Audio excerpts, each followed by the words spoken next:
Okay, so basically, this is about just two things really. So one, I didn't really believe that much, like didn't give it much credence. But yeah, now it's pretty much just proved it to me. So this is about, or was about, originally started about acceleration. So basically, people say the acceleration is what causes, the objects to move. The objects move because of acceleration, like this acceleration being gravity, as it's called.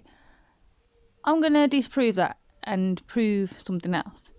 So, what if I could show you, or this guy could tell you, that you could have an acceleration kind of thing without the effect happening? That there's another reason the effect happens, and it's not actually the acceleration. The acceleration, in a sense, causes it, but it doesn't actually cause it because there's something else that actually causes it. Something which might actually surprise a lot of you. So, yeah, let's take a listen. So here is that closed compartment, and here's the apple. There's gravity in this direction. It wants to fall in that direction of gravity if I cut the Because it's more dense. wire. Now I'm going to accelerate it in this direction. And when I do that, I add a perceived component of gravity in the opposite direction. So I add a perceived Still relative density. component of gravity in this direction. So this apple wants to fall down because of the gravity that I cannot avoid, and it wants to fall in this direction. So what will the string do?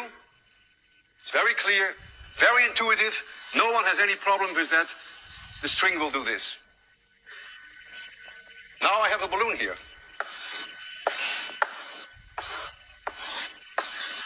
Helium. There's gravity in this direction. That's why the balloon wants to go up. Opposes gravity. It opposes gravity. I disagree with that. It's just less dense than the medium, and so it rises. I'm going to accelerate the car in this direction. I introduce perceived gravity in this direction. What does the balloon want to do? It wants to go against gravity. I build up in here. It must be a closed compartment. I must... Notice he says it must be an enclosed compartment. So if it wasn't enclosed, the same effect wouldn't happen. So you need to have an enclosed compartment to build up a pressure differential. So you need an enclosed compartment. So that means that you could have the acceleration and not have the effect happen without an enclosed compartment. So, yeah. Take another listen. I introduce perceived gravity in this direction. What does the balloon want to do? It wants to go against gravity.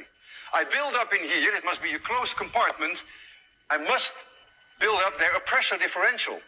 The air wants to fall in this direction. I build up a pressure here which is larger than the pressure there. That's why it has to be a closed compartment. What will the helium balloon do? It will go like that. That is very non-intuitive. So notice how he says it needs to be in a closed compartment. It needs to be a closed compartment to build a pressure differential.